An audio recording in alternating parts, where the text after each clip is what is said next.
Iris, about today's lunchbox, what the heck is this? It's just leftovers from yesterday and the same stuff as this morning's breakfast. Why didn't you prepare anything for the lunchbox? I haven't seen such a poor lunchbox in a long time. You don't have to say it like that, you know? Managing the household budget is tough. We can't afford to be extravagant. Making a lunchbox doesn't cost that much, does it? Even frozen foods are tasty these days, so include some of those. They're about $1 each, right? Even small expenses add up. I'm somehow managing the food expenses, including your lunch. If it's not enough, use your own pocket money. Why should I have to supplement our food expenses with my pocket money? I hate to say this, but Alan, your take-home pay is $1,500, and we're living on that, you know?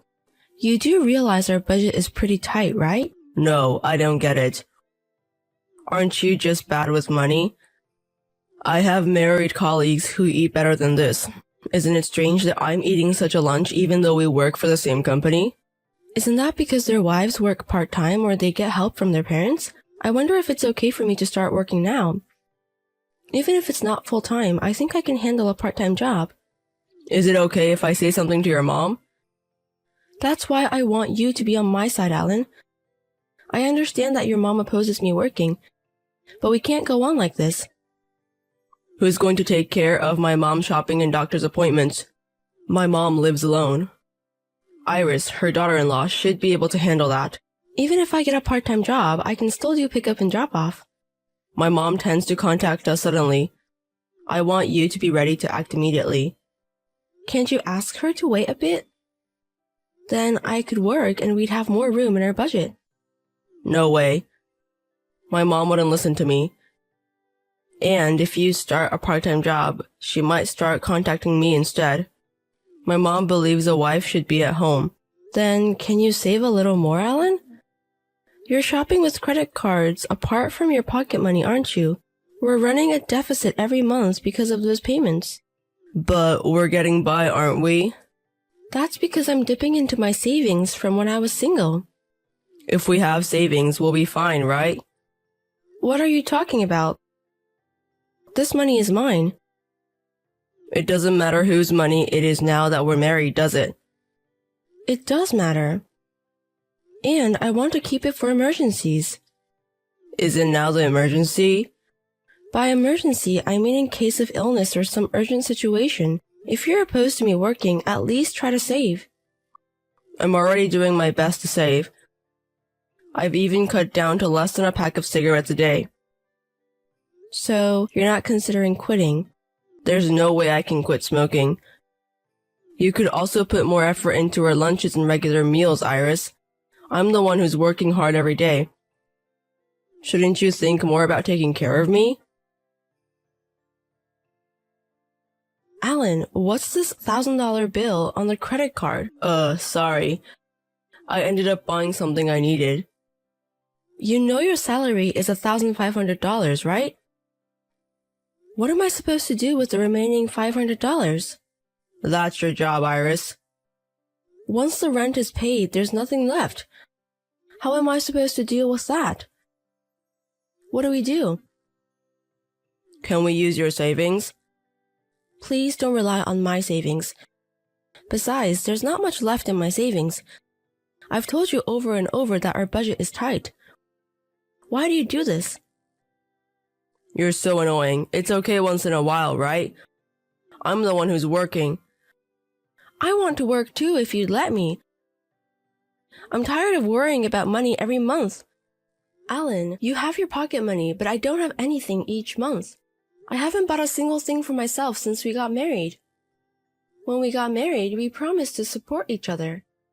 My salary is going to increase a bit next year, so don't get all worked up. We're talking about now, not next year. Seriously, stop it.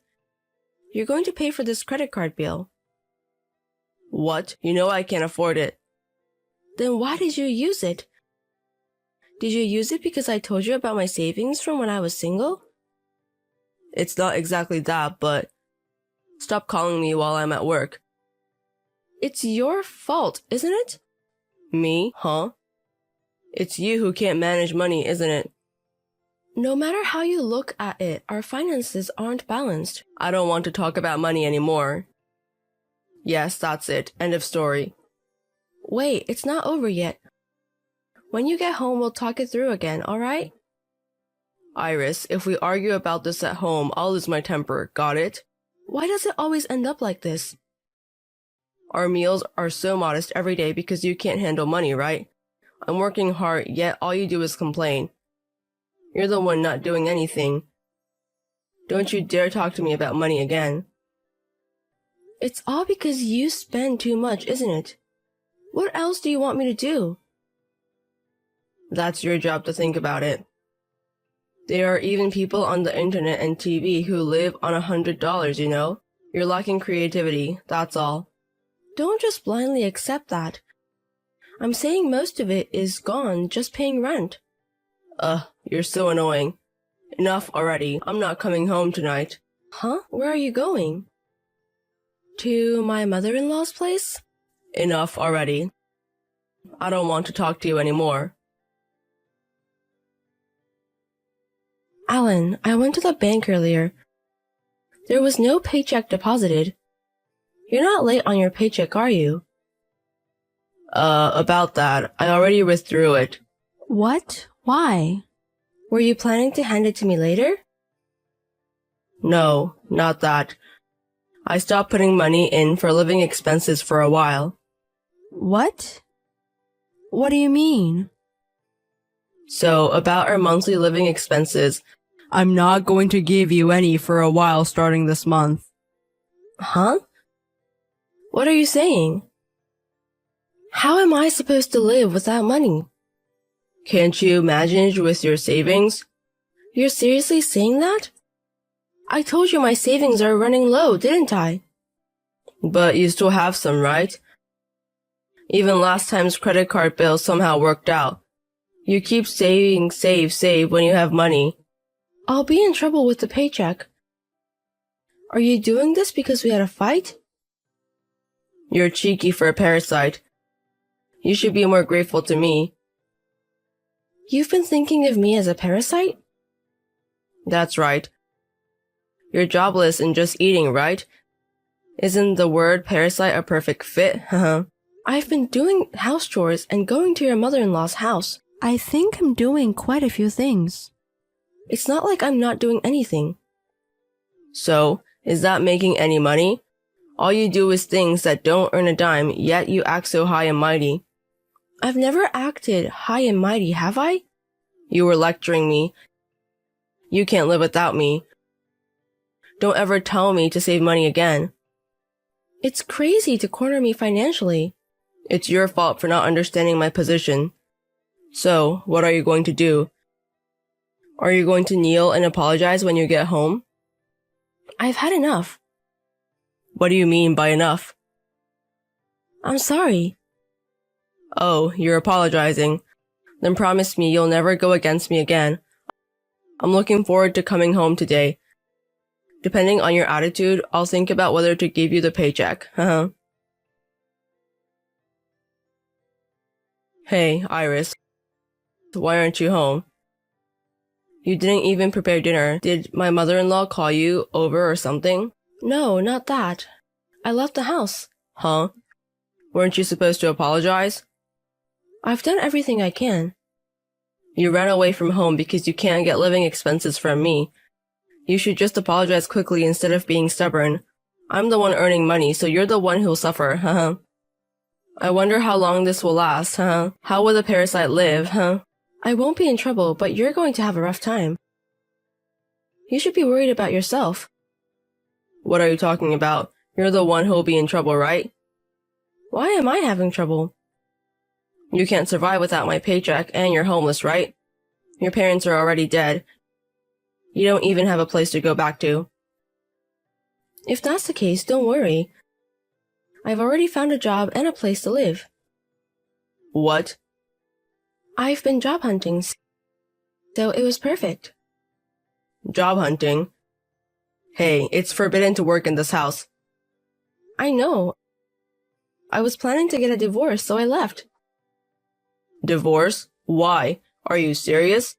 Why would I lie about something like this? You kept telling me to save money every month because we're running a deficit, but you don't cooperate at all. If you knew I had savings, you'd spend even more. To top it all off, you've been economically sanctioning me because I'm cheeky. Do you think I can live with someone like that? What are you saying? Iris, just come home for now. At a later date, I'll visit the house with the lawyer. Why is a lawyer coming? I just want to talk to you. I'm bringing a lawyer because I don't think we can have a decent conversation, just the two of us. When we get a divorce, there's also the matter of property division. Well, we don't have any joint property, so it'll be about appliances and the car. Don't rush things. I want to discuss the divorce first. What's there to discuss now? That is, it's about the future, so to speak.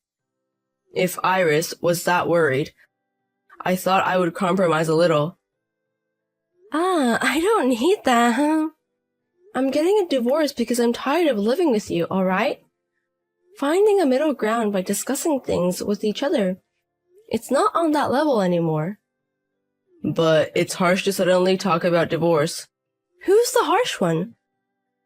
You only have $1,500 income in each month, but you spend more than that, right? Even when I try to save, you just complain. All my efforts feel wasted.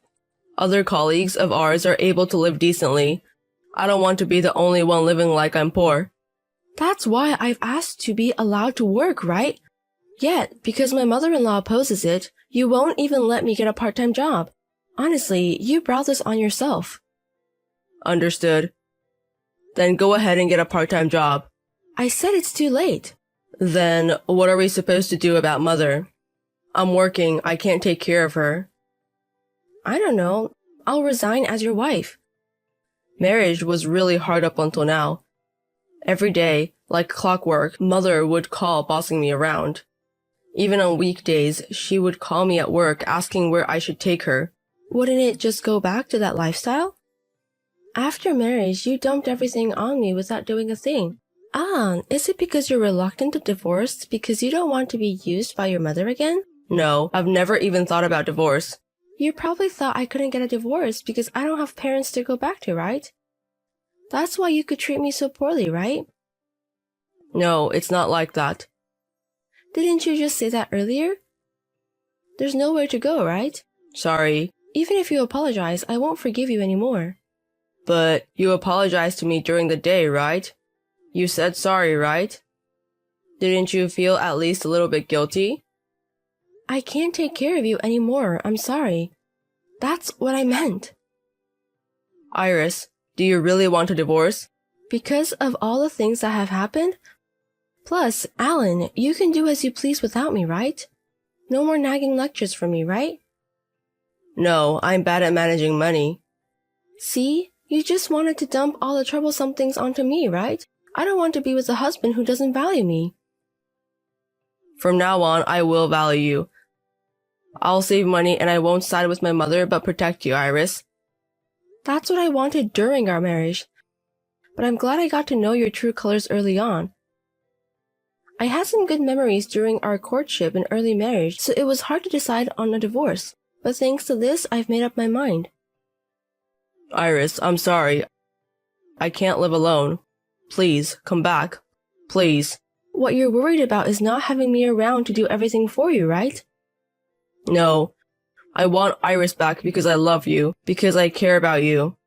You love me. Just words of love are annoying. If you really felt that way, you would have shown it in your actions. And you wouldn't have pushed me to the brink economically. I'm sorry. Like I said, it's too late to apologize now. Oh, I haven't paid this month's rent yet. And I haven't deposited the money for the credit card payment. I only have $800 left from this month's salary. I don't know, you're the one who spent it. Ah, that's right. Why don't you try the ingenuity you always talk about? You can live on $100 a month, right? You should try your best. He kept reaching out, insisting he didn't want a divorce, But my feelings weren't about to change. When I told him I was ready to seek mediation if he wouldn't agree to divorce, he begrudgingly signed the divorce papers. There were no savings for us to divide, but I managed to get some of the appliances and the car we bought when we were newlyweds. Afterwards, my ex-husband gave up on renting his own place and moved back to his mother's house, his childhood home. Since then, he's been swamped with looks after his mother and housework, leaving no time for himself. Leading a busy life, or so I hear. To be blunt, his mother is a toxic parent, a person who seems to consider her son, my ex-husband, as her own property. As a result, when he moved back home, his mother took all his earnings, and he returned to the poverty-stricken life he once led. Before we got married, I felt sorry for him and wanted to support him, but now his words and actions have left me with no such feelings. After that, I got a job with housing included, and I've been living a busy but fulfilling life. Since it's company housing, I can save more than if I lived alone, and the working environment is also good. It feels like I've suddenly arrived in heaven after a hellish marriage. Our marriage lasted less than 2 years, but life without the freedom to change, even a single favorite snack or drink, was really tough. For a while, I planned to spoil myself, indulge in some luxuries now and then, and heal myself with the money I earn. For now, I'm not interested in dating, but if I ever get the chance, I'd like to choose someone who can manage money well. Money isn't everything, but the way you use it can change your life. To that end, I want to learn more about financial literacy and start building a solid foundation for my life once again.